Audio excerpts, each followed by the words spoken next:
आपके दर पर आने से पहले मैं बड़ा कमजोर होता हूं, मगर आपकी दहलीज को छूते ही मैं कुछ और होता हूं। जैसे ही झुकता हूं तेरे सामने, मेरा हर डर छोटा होता है। कृष्णा, तेरी रहमत की एक नजर मेरी तकदीर बदल देती है। तेरे चरणों की मिट्टी भी मुझे सोना बना देती है। तू जो साथ हो तो दुनिया की हर ठोकर भी दुआ लगती है। जय श्री कृष्ण। मित्रों, एक बार फिर से आपका स्वागत करता हूं प्रेरणा पुंज चैनल पर, जहां आप सुन रहे हैं श्रीमद् भगवद गीता की एक शानदार श्रृंखला जिसका नाम है भगवद गीता की सीख। आज हम जानेंगे कि श्रीमद् भगवद गीता के 5वें अध्याय से क्या सीखा जा सकता है, और वह भी बहुत ही सरल भाषा और आसान से शब्दों में। मित्रों, अगर इस दुनिया में कुछ बड़ा करना है तो सोच को भी बड़ा करना होगा, और सोच को सबसे ऊंचा उठाने वाला जो ग्रंथ है वह है श्रीमद् भगवद गीता। क्योंकि जब तक हम जीवन को सही दृष्टि से नहीं देखेंगे तब तक कोई भी मंजिल साफ नहीं होगी।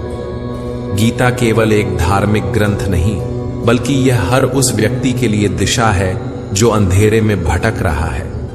अगर आपने गीता को सच में समझ लिया तो जीवन में कोई भी कठिनाई, कोई भी भ्रम या डर आपके रास्ते की रुकावट नहीं बन सकता। क्योंकि जब रथ के सारथी स्वयं कृष्ण हो तो फिर रास्ता चाहे जैसा भी हो, मंजिल तय है और विजय निश्चित। मित्रों, चौथे अध्याय में हमने जाना कि भगवान श्री कृष्ण ने अर्जुन को यह बताया कि भगवान इस धरती पर कब, क्यों और किस रूप में अवतरित होते हैं। उन्होंने यह भी समझाया कि परमात्मा की प्राप्ति कैसे की जा सकती है, सच्चा ज्ञान गुरु से किस विधि से लिया जाता है, और वह ज्ञान जीवन में क्यों अत्यंत आवश्यक है। श्रीमद् भगवद गीता के 5वें अध्याय में हम जानेंगे कि भगवत प्राप्ति का सर्वोत्तम मार्ग कौन सा है। साथ ही यह भी समझेंगे कि अपने लक्ष्य को कैसे प्राप्त किया जाए और किस प्रकार यह शरीर हमें आलस्य और मोह में बांधने की कोशिश करता है, तथा उससे मुक्ति का उपाय क्या है। तो आइए मैं आपको लेकर चलता हूं श्रीमद् भगवद गीता के 5वें अध्याय की इन दिव्य और गूढ़ शिक्षाओं की एक अलौकिक यात्रा पर, जो आपके जीवन को एक नई दिशा और गहराई प्रदान करेगी।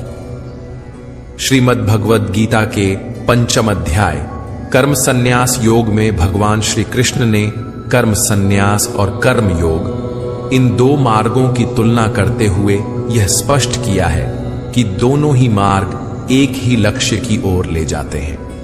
मनुष्य इन दोनों में से किसी एक मार्ग का चयन कर सकता है, परंतु श्री कृष्ण यह बताते हैं कि जब तक मन पूर्णतः शुद्ध न हो जाए तब तक कर्म का पूर्ण रूप से त्याग कर पाना संभव नहीं है, और यह मन की शुद्धि केवल भक्ति भाव से युक्त कर्म करने से ही प्राप्त होती है। इसीलिए अधिकांश लोगों के लिए कर्म योग को अधिक उपयुक्त और व्यावहारिक मार्ग माना गया है। कर्म योगी अपने जीवन के सांसारिक कर्तव्यों का पालन करते हुए शुद्ध बुद्धि के साथ कर्म करता है, परंतु उसके फलों की आसक्ति नहीं रखता, बल्कि उन्हें भगवान को समर्पित कर देता है। ऐसा व्यक्ति अपने कर्मों में लिप्त होते हुए भी पाप और बंधन से मुक्त रहता है। जैसे कमल का पत्ता जल में रहते हुए भी उससे अछूता रहता है, वैसे ही कर्म योगी संसार में रहते हुए भी उससे प्रभावित नहीं होता। अगर आपने 3रे अध्याय को ध्यानपूर्वक सुना और समझा है तो आपको याद होगा कि उसमें अर्जुन ने भगवान श्री कृष्ण से एक महत्वपूर्ण प्रश्न किया था।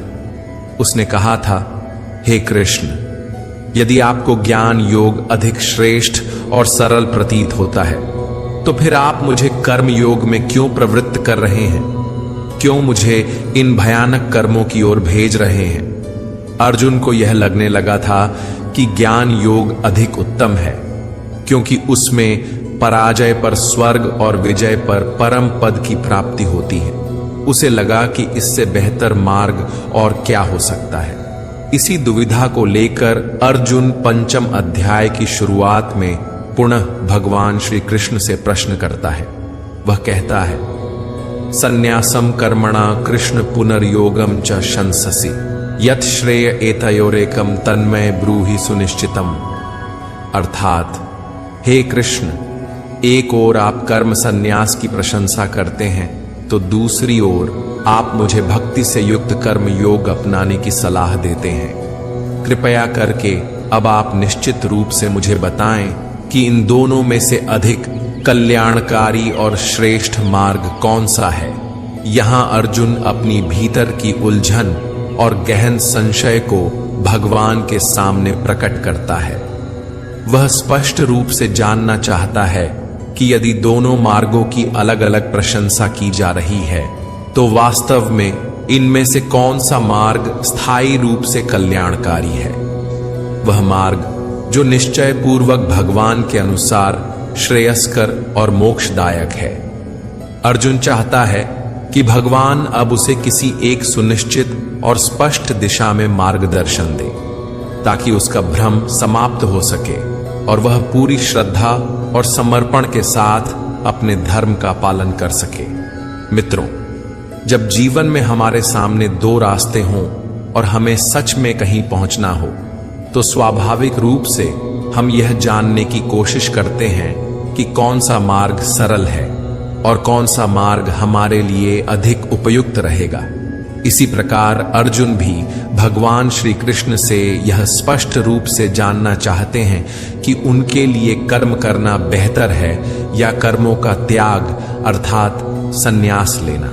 इस संशय को दूर करने के लिए भगवान श्री कृष्ण अर्जुन के प्रश्न का उत्तर देते हुए कहते हैं, संन्यासः कर्म योगश्च निःश्रेयस्करावुभौ तयोस्तु कर्म संन्यासात् कर्म योगो विशिष्यते।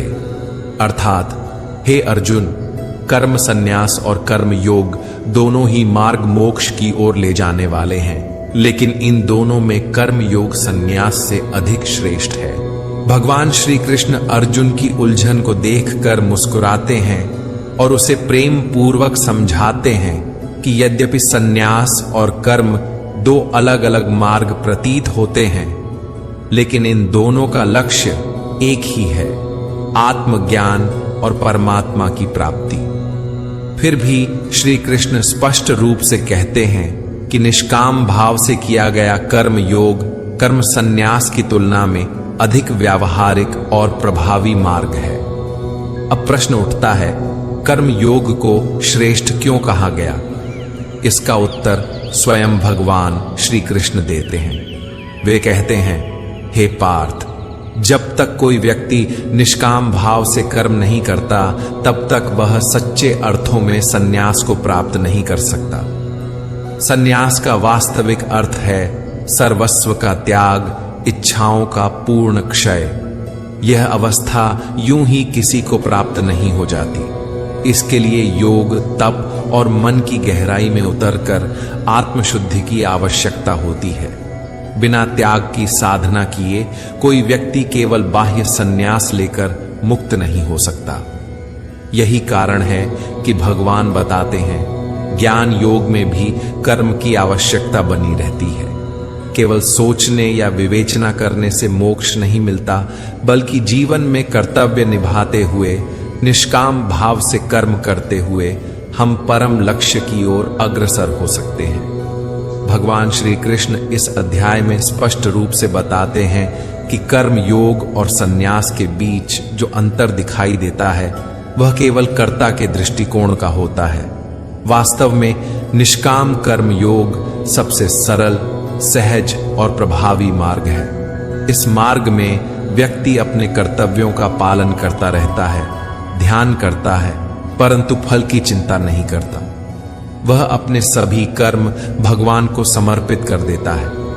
जब व्यक्ति इस मार्ग पर निरंतर आगे बढ़ता है, ध्यान और साधना करता है और अंततः जब वह योग की पराकाष्ठा को प्राप्त कर लेता है, तब उसे भगवत प्राप्ति होती है, यानी वह मोक्ष को प्राप्त कर लेता है।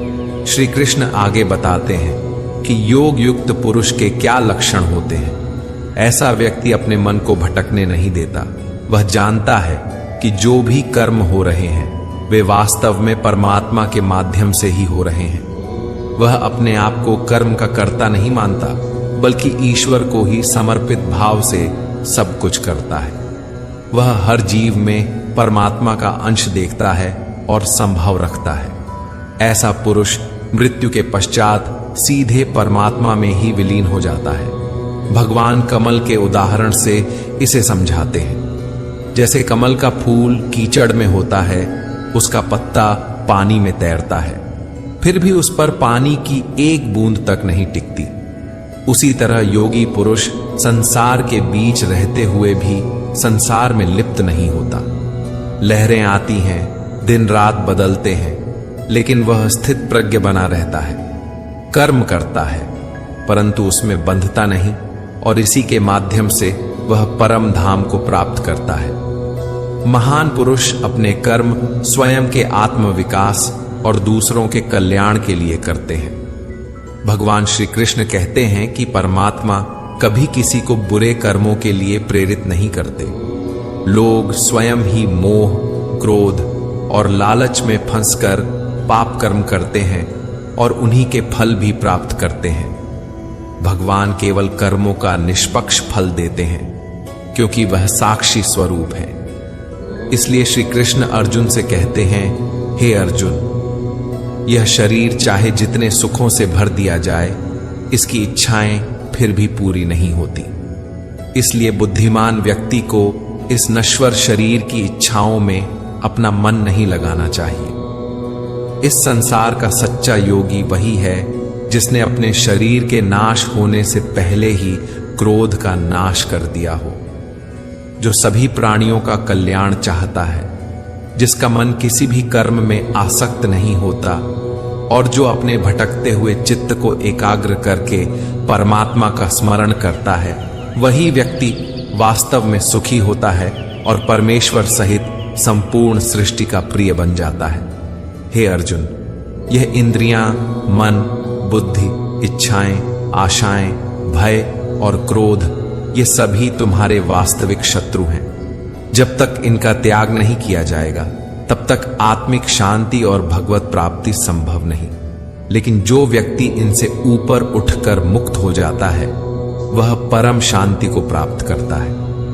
भगवान श्री कृष्ण कहते हैं कि जो पुरुष यज्ञ और तप के फलों का भोगता है, वही मुझे प्राप्त करता है। मैं ही वह सत्ता हूं जो यज्ञ, तप, श्वास प्रश्वास, ध्यान, संयम सभी के अंतिम लक्ष्य में समाहित होता है। जिस शांति का अनुभव यज्ञ के पूर्ण होने पर होता है, वह भी मेरा ही स्वरूप है। अहम ही यज्ञस्य फलम। वह जो निष्काम भाव से सब कुछ करता है और उसे ईश्वर को समर्पित करता है, अंततः मुझे ही प्राप्त करता है। साथियों, हमारा शरीर स्वाभाविक रूप से आराम की ओर झुकता है, क्योंकि यह केवल एक जड़ तत्व है। यदि इसमें आत्मा ना हो तो यह निष्क्रिय और निर्जीव होता है।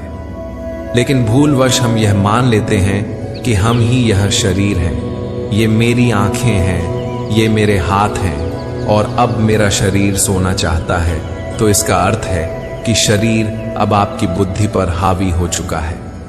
इसलिए आपको इस भ्रम से बाहर आना होगा और यह समझना होगा कि आप आत्मा हैं, शरीर नहीं। और जब आप यह बोध प्राप्त कर लेंगे, तब आप इस शरीर को अपनी बुद्धि और संकल्प के अनुसार चला सकेंगे। शरीर आपका साधन है, साध्य नहीं। जब आत्मा जागृत होती है, तब जीवन का हर कर्म योग बन जाता है और वही मनुष्य भगवत प्राप्ति के मार्ग पर अग्रसर हो जाता है। मित्रों, श्रीमद् भगवद गीता में जो मार्ग बताए गए हैं, वे न केवल हमें परमात्मा से जोड़ते हैं, बल्कि जीवन के हर पहलू में सच्चा मार्गदर्शन भी प्रदान करते हैं। यदि आप इन दिव्य शिक्षाओं को अपने जीवन में अपनाते हैं, तो न केवल आत्मिक उन्नति करेंगे, बल्कि अपने सपनों और लक्ष्यों को भी सहजता से प्राप्त कर पाएंगे। जैसा कि गीता में कहा गया है, परमात्मा की प्राप्ति के लिए मन का वश में होना आवश्यक है। ठीक वैसे ही जीवन में सफलता पाने के लिए भी मन को नियंत्रण में रखना अत्यंत जरूरी है। जो व्यक्ति अपने मन को साध लेता है, वही जीवन के हर क्षेत्र में विजयी होता है। मित्रों, आशा है कि श्रीमद् भगवद गीता के 5वें अध्याय की यह सरल और सारगर्भित व्याख्या आपको अवश्य पसंद आई होगी। इस अध्याय से आपने क्या सीखा, कृपया कमेंट के माध्यम से हमें जरूर बताएं। यदि इस वीडियो में मुझसे कोई त्रुटि या भूल हो गई हो तो मैं विनम्रता पूर्वक क्षमा प्रार्थी हूं। बहुत जल्द हम गीता के 6ठे अध्याय की एक और सरल और प्रेरणादायक व्याख्या लेकर फिर मिलेंगे। तब तक के लिए स्वस्थ रहें, प्रसन्न रहें और आत्मा के स्वरूप को पहचानने की दिशा में आगे बढ़ते रहें। जय श्री राधे कृष्णा। राधे राधे।